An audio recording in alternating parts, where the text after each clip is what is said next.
we do have other callers on the line, but before we go to the other callers, I just want to say, earlier Chris mentioned, I mentioned my brother who received a letter, and he has an Anello wine place, and he mentioned food scraps, So he does, if he does have to get a dumpster, okay, I'm going to do his commercial now. I mean, I would hope that you people take it seriously and start going over there because he's going to need some extra money to get that dumpster. There might be room in his dumpster. We pay attention to this and see what the information is important. I mean, what bothers me with both issues we're talking about today is the information wasn't there. The lack of information. A caller, you're on. Hi, Vince. It's Sylvia Virtuoso. Oh, hi. How are you? Good morning. Good morning, gentlemen. I don't want to go off track. I just want to verify one thing from the caller when I was on your show the other day who had a problem in courts. Yes. I did check with the courts. There is a sign on the door now that says proper dress required, and also on every single ticket that is distributed, it is on the ticket that proper dress is required. So they have it in their hand on their ticket, and it is now posted on the door as well as in the building. Sylvia, I'm so glad you called because number one, you only been on the job a couple weeks. That's that's number one, and you're already doing. You already have examples of doing your job far beyond the call of duty, and Thanks. because that's a court's issue. And the other thing is that hey, if you want real information, you have to listen to Vince Anello show. That's all there is to it. That's right. I enjoy listening. Have a great day, guys. Thank you. Take care. Nice Thank you job. very much. But that's that was a nice call, and there was something that a caller was concerned about, and now at least the people that you two know, and Chris Cadella, and caller, you're on. Hey, Vince, how you doing? Good. How are you? This is typical Niagara Falls. They just sent out a letter, and this is the way it's going to be starting July 1st. This should have been brought out a year ago. And they should have known a year ago they're going to do this. And starting meeting with the businesses and say, this is what we plan on doing. What's your thoughts? But Niagara Falls doesn't do things that way. I know a business that got both letters. He's going to get a tote and he has to get a dumpster. Now, which one does he follow? Well, this is Niagara Falls. Well, again, Joe, this is the part that is frustrating for a lot of people. Is okay. I understand that a lot of the clean neighborhood laws weren't enforced, but I also understand that the inspector that we have has always been overworked, underappreciated by city government, and I'm including both the mayors and the council because when the mayor wants to address it, the council gets in the way. When the council wants to address it, they do it by attacking the mayor, not presenting an idea that you can work with. So, and I understand the thing with these totes. I think it's a great idea for the residents and even for the businesses. But to just throw it out in the last right. Why wasn't we had $8.5 million surplus in 2008, January 2008? Why wasn't one of the things that was addressed with some of that money early on saying, okay, we have a 4% recycling response. We want to make it 10 in the first year. We want to make it 15 the second year. And when we make it 20%, we're going to start seeing some real money. Okay, we're going to start seeing some real money. That wasn't done. No, first of all, you have a city administrator who supposedly that's her expertise. She cleaned alleys in Washington or Baltimore. Come on, she has no business being part of this, being part of the city of Niagara Falls. And and you say you're not business friendly. If a guy wants to open a business now, he has to look at this thing here. I would open a business in Niagara Falls. You're paying high taxes as it is, and I feel bad for the business guy, small business person, like your brother or anybody else. They have to burden. That's another burden on them now. Well, everybody knows that just the environment alone is starting to hurt Pine Avenue businesses. I mean, how much more are you going to dump on these people, before they just put plywood on the windows and say, see you later, It's just not Pine Avenue. It's whatever else we have, too. Oh, no, exactly. And it's unfortunate. Thanks a lot, Joe. All right, thanks. Thank you. It was interesting at the council meeting the other night how they were discussing about these letters that went out, and some people got two. It was mentioned that the city sent themselves letters because they have companies that they set up. they have no single database that takes care of, that they know who's who. No. I mean, I think that's something they should have thought about completing before they try to get into Sure. an operation like this. Sure. Start with the basics. Sure. And again, I'm going to go to my point. We are wasting time here, sitting here talking about this because it should have been done. Let me read the city website here that describes our city administrator. Donna began her career in public service in 1988, Baltimore, Maryland, as a mayor's representative and then later a solid waste analyst for the Department of Public Works. That's some big stuff. As solid waste analyst, she became the first female ever to hold this managerial position in the field of solid waste management in Baltimore City. She later, in 1999, became the first woman to become chief of the Street and Alley Cleaning Division in Washington, D.C. In 2003, Donna became the first deputy commissioner for Public Works in Atlanta, thus breaking the glass ceiling in solid waste management and environmental services, blazing a trail for women in non-traditional careers. Now, she comes to town 6 years ago. Wow, we've got Queen of Latrines here, She's going to take our waste thing first because there's her experience. Let's evaluate this program. Let's see what's going on, and let's use my expertise and get this going. Instead, what do we hear? There's been a law in the books for years and it wasn't enforced, so tomorrow we're going to start doing this. Boom. I don't think that this city deserves the time it has to spend right now to sort this thing out when we had such an expert come into town. I think we've been bamboozled. I think we've been fooled, and I think it's time for Miss Owens to leave her position, get somebody that knows what they're doing. Well, again, I kind of have to hold the powder dry for myself because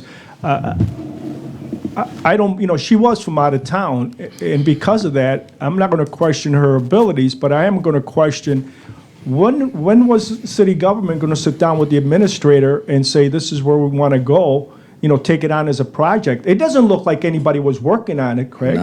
No. It looks like you just, okay, this is what we're going to do. We just negotiated the contract. Boom, in the contract, we're going to talk about bins, and that's it. Well, what I'm getting at is, where were the rest of the city fathers that we elect to discuss this particular issue? I mean, I just don't get it. And if you look at the follow-up now, though this originally was her plan, and if it was working great, she'd be pounding her chest about it.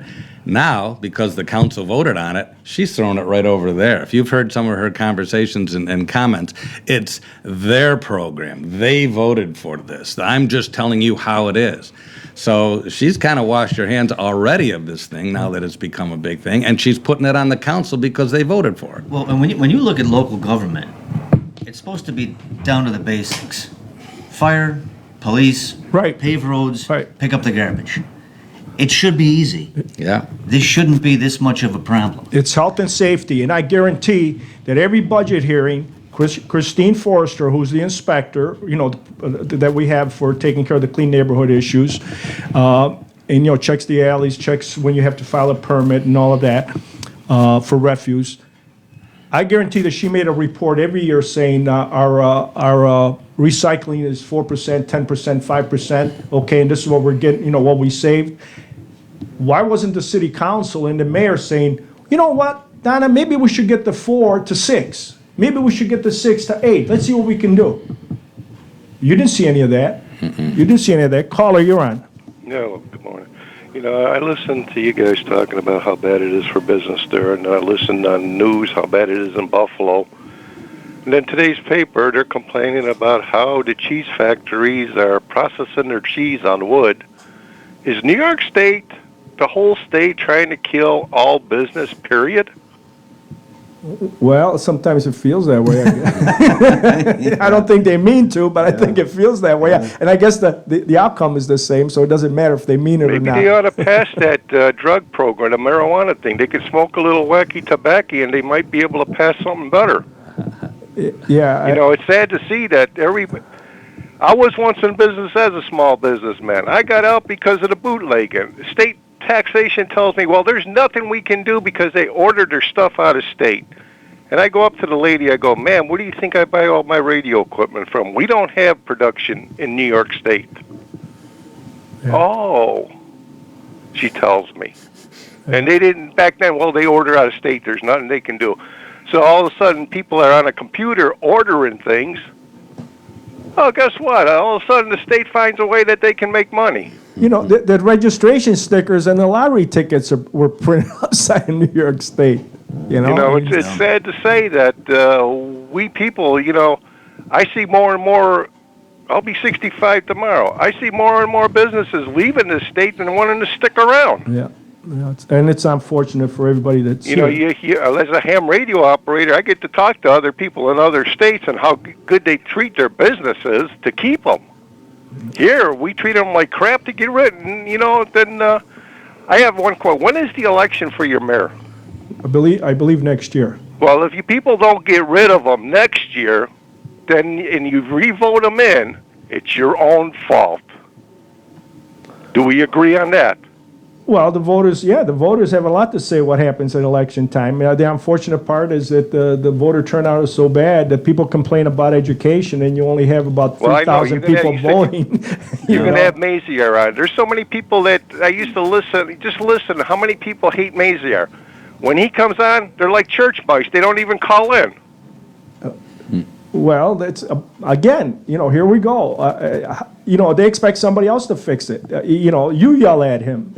That's. I yell at them, and it don't do no good. No, what I'm saying is people call. People send me messages privately and say about being too easy on this public official, that public official. I'm just trying to get them here so that people can ask questions, because apparently a lot of public officials don't have the exposure. Or at least here, you can call in and ask a question, and I'm not just going to let it slide by. If you ask the question, as long as you're courteous and polite, I'm going to expect an answer. Seriousness, maybe all you businessmen should get together and find the busiest day of the city and shut everything down. Well, they're doing it for us. Thank you. Thank you very much. There you go. Thank you. You talk about the voters and the power of the numbers. The situation with the police station is not Shawn Weber's project. The remove Ms. Owens from office before she digs any deeper is not Craig Avery's thing. This is our concerns, and I don't want to have to embellish this program any further than lighting the first match. Let's everybody that agrees with me, everyone that agrees with Shawn on his things, we've all got to make our voices heard, whether it's letters to the editor, whether it's call-ins, whether it's take out a billboard, whatever. But we can't just say, well, let's see how his fight goes. It isn't my fight, it's our fight. No, and we need as exactly. many people as we can to call in, to call the mayor's office, to go to the governor, whatever. When you look at our area, Niagara County, Niagara Falls, when you look at the Power Authority, the Bridge Commission, the casino, the state parks, there probably is no other county in New York State that generates more revenue for the state per capita than Niagara County. Exactly. And we just sit here and watch this money go. And we'll leave the complain, area. but not organize. Right. And that's the problem. We don't get organized. Look, I tried, when they were holding the money back, just for a little bit of satisfaction, I tried for weeks and months on Facebook to try to organize a demonstration downtown, just so that we would get in the press and let the governor know that we were in dire straits. And the fact was that Salamanca was advanced their money. Now, I know it's a lot smaller city, in a lot smaller amount. I understand that. But it wasn't even being discussed that they were going to advance us our money or help us. Okay, and there wasn't any noise from City Hall. There was just some remarks on Facebook, usually digs. But to say, okay, let's do it Saturday morning, 9 o'clock, we'll meet down there, at the state park, or we'll meet at the casino or whatever, and we're just going to have a demonstration. That's how this country was built on. I mean, everybody forget about the Tea Party. No, and then I'm talking about the Boston Tea Party, folks. Let's not start. No, and then when we did to get the money, it was a big celebration that we were getting the money that was ours anyway. Right, exactly. Thanking Yeah, everyone. just like the money that the state park is getting. That was Thank money you for that we giving should us have the been money that's spending ours anyway. But listen, we do have a lot of other callers on the line. And caller, you're on. Hey, you on that dozer! Turn off that machine! Stop that madness now! Craig, Shawn, Vince, Help me before they bulldoze me into the gorge. There's a guy we could tie to a Hang tree. in there, hang in there. Let's tie him to a tree. There we go. That'll stop him. Thank you. Hey, Yeah. hey, what's going on here? 2-3 weeks ago, I saw the first cuttings of, was it maybe old growth? I know there had to be at least a couple dozen huge mature trees that came down. And I'm wondering, wow, maybe this is a part of the, there's supposed to be recreational activities and all sorts of beauty that they're going to create along the Gorge Discovery Center. And Vince, didn't we have a master plan that showed a cultural district that kind of spread out right across the street to that parkland? Don't we have a plan to remove the parkway and make a connection for people to come in from that area to the gorge and to enjoy these nice amenities that would make it friendly for the locals, the tourists, and everybody? Not only, Did I miss something? yes, you're exactly right. Not only that, but the 4 years that I was in office, this is why I personally feel offended by some of this stuff. The 4 years that I was in office, you had USA Niagara that's supposed to help us with developing that cultural district and developing downtown Niagara Falls, and you had our city planner, and behind the scenes, our own mayor was very much in touch with USA Niagara and the city planner during my administration, and they stopped construction along the river. You couldn't have a flashing sign within 500 feet of the gorge. You couldn't have a building more than 4 stories around like Buffalo Avenue or Prospect rather. You had to stay away. Finally, they agreed to some changes, but they didn't change anything until our green mayor came into office. Now you can build 8-story buildings over there. They killed a 25-story condominium building at the old Moore Business Forum plant. They killed another project at the corner of Niagara and 3rd Street. They destroyed a project between the Jefferson Apartments and Fall Street where the old bank is. And I'm not talking about the little office building where we're going to take that and demolish that. But what I'm getting at is they were also so strong in conservation and keeping downtown in a park-like setting until they had to build a police station.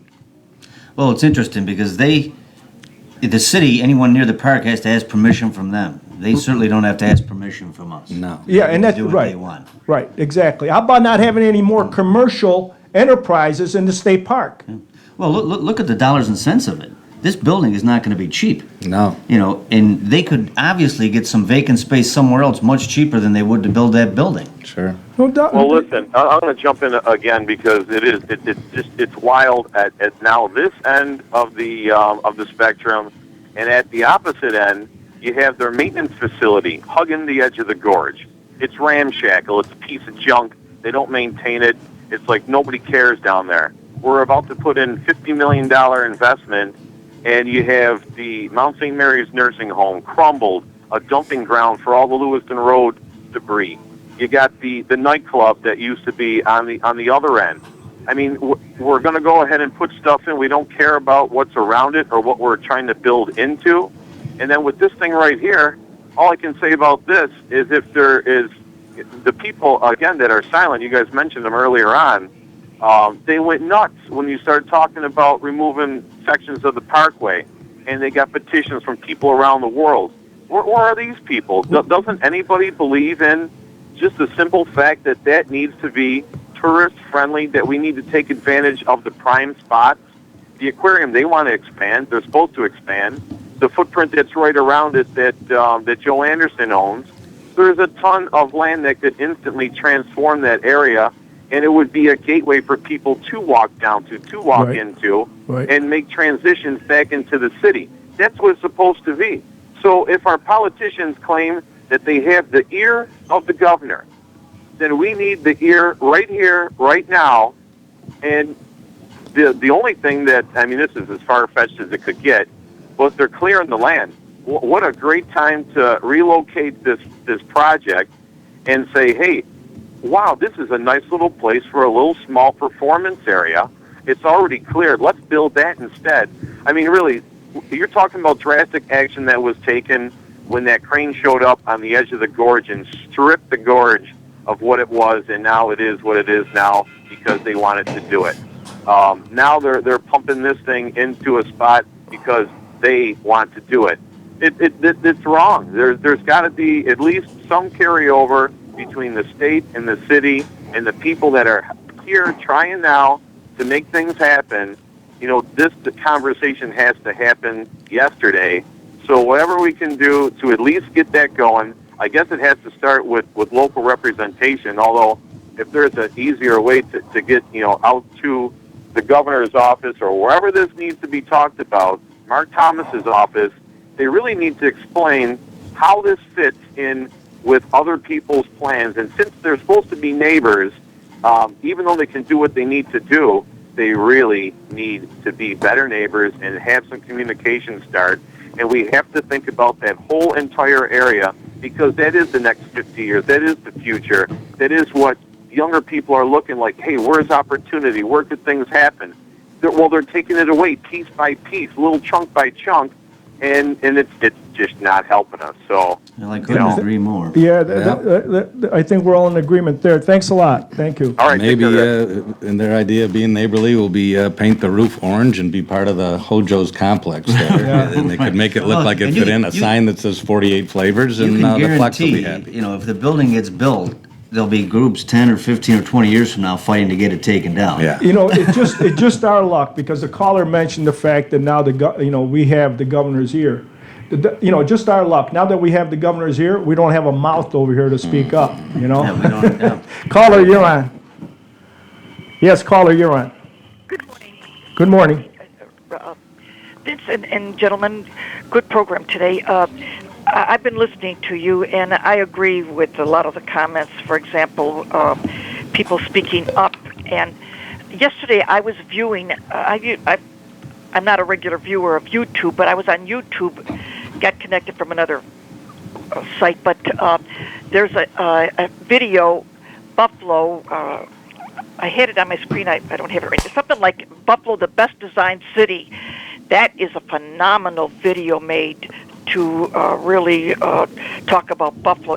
People should look at it and compare the politicians, the activists, the people with the expertise in our area. Where are they for Niagara Falls? Well, that's exactly what we're trying to figure out right now. Thank you very much, caller. Thank Good you. point. Check Thank that you. video out, please. And I think it will perk people's outrage, and then maybe to speak out. Thank you. Thank you very Sure. much. Thank you. Caller, you're on. Yeah, caller, you're on. I Lots guess of we don't. beeping here. Yeah, we don't have that caller. I think we have a lot of frustrated callers out there because they're not getting through. But folks, we're trying. We're praying it doesn't start raining so we don't lose the other line too.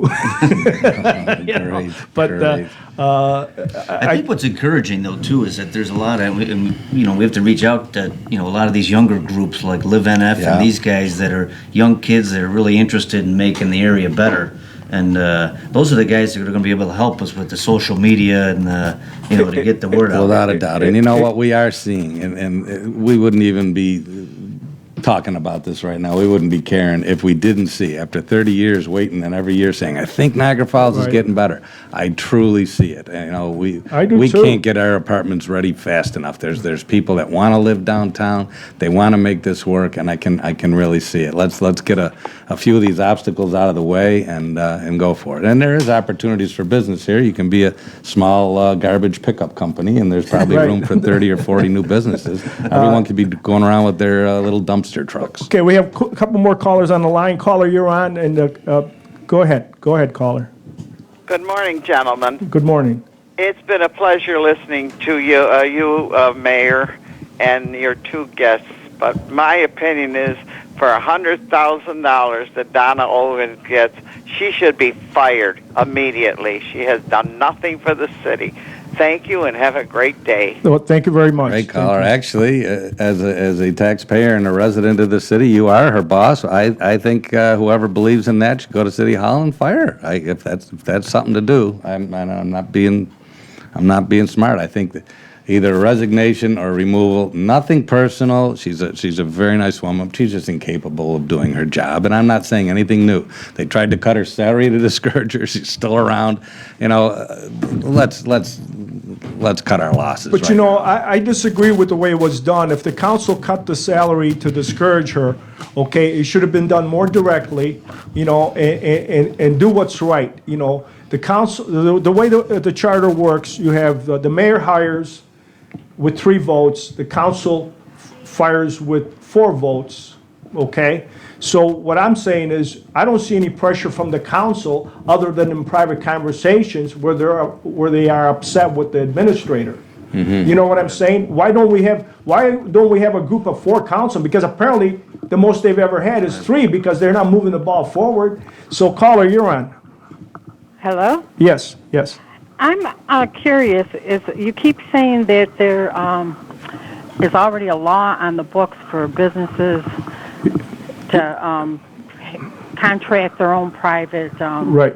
collection. Right. Do business owners know that when they go into business? Has the city told them this? Well, that's what I mentioned early on, is that, you know, the least that should have happened in the last 6 years is to make sure that we were complying with some of these laws. In the past, the reason that the law wasn't enforced aggressively was because we only had one person that was actually doing everything, was trying to enforce that law, was also the person charged with doing the permits for refuse. When you have a lot of stuff you want to get rid of, you have to get a permit. You go to a new road, get a permit, and then, you know, she comes over, checks it out, and then you bring it over to the dump. So you had one person doing all this, so she's been really overwhelmed with the work. And I didn't see this administration coming in with the $8.5 million surplus and saying, you know, maybe we should get Christine some help. Well, what I don't think my question. No, the law is in the books, yes. It was an But I mean, ordinance, like when as she you said. say you go to Lockport, you get your Right. doing business as whatever. Does somebody then hand you a list of rules? Usually, That say that, you know, if you're a business now, the only time you're I've gonna have to seen pay that, for your garbage. what you're asking, the only time I've seen that is when the planning board, when it's a business where the planning board gets involved, then what you have is there's a full explanation of where you're going to put the dumpster. The dumpster has a fence, it has to have a fence around it. You know, it has to be away from this side or away from that side, you know, whatever. But that's the only time I've seen a really in-depth conversation on how a businessman or a woman should handle their refuse. But thank you very much, ma'am. Thank you. Can I ask one other thing? Sure, we have about 60 seconds. Go ahead. Oh, well then, instead of asking, I'd like to say that on Facebook, I think it's Kendra Casaro Yes. has obtained, I think it's the American Legion in the city market, Right. and is asking different city officials and Yeah, to discuss the totes, right? to come there, Yeah. and business people and residents to come and ask questions. It's for next Wednesday. Wednesday? Okay. Yeah. Thank you very much. Thank you. And gentlemen, thank you very much. The Thanks. Vincent Always a Anello pleasure. Show on WJJL. Good luck.